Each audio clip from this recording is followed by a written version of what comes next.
So we know Trump just issued tariffs in Canada. And this right here is a well informed and articulate answer about how this situation should be handled in Canada. Listen to this. Over the last few weeks, we've heard Donald Trump talk a lot about Canada in the same light that he talks about Mexico and China and putting a 25% tariff on our exports. As the future Prime Minister, what would you do to galvanize that relationship with our neighbors to the south? Well, first of all, I disagree with the president. He shouldn't be putting us in with Mexico and China.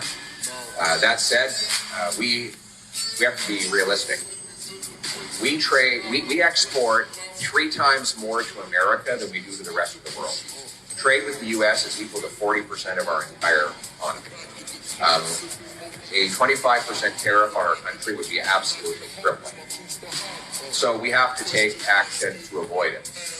Some of the things he's asking for are things that would be good for Canadians if we did them anyway. For example, border security. Our border is a total disaster.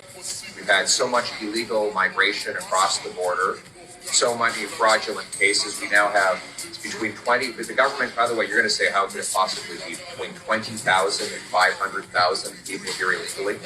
I don't know how it could be between those, such a vast number, but that's what the Department of Immigration says. We have 20,000 to 500,000 people here illegally.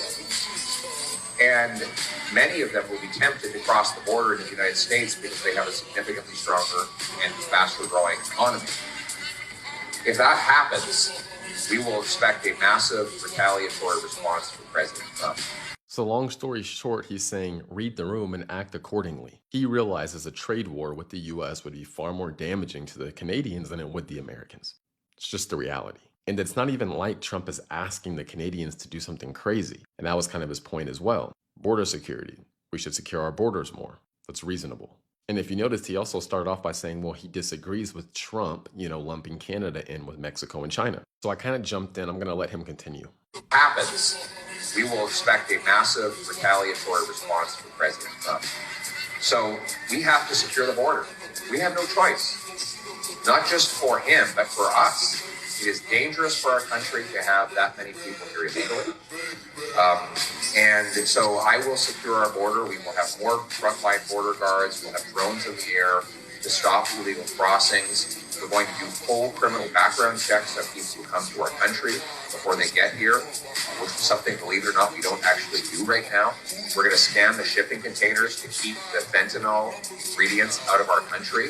We're going to lock up the drug kingpins that have made Canada the fentanyl capital of the world. Those are all steps that Trump is demanding, but more importantly, they're all things that we need to do to secure our own country. The man has a point. And really, the things he's saying that he would do, that really shouldn't even be controversial. And he was asked this before any of this happened. So he was saying there were things that need to be done to avoid this happening because it's going to be very damaging to us and our economy. And the current party in power really didn't do anything to stop this from happening, it seems. But the man is on point.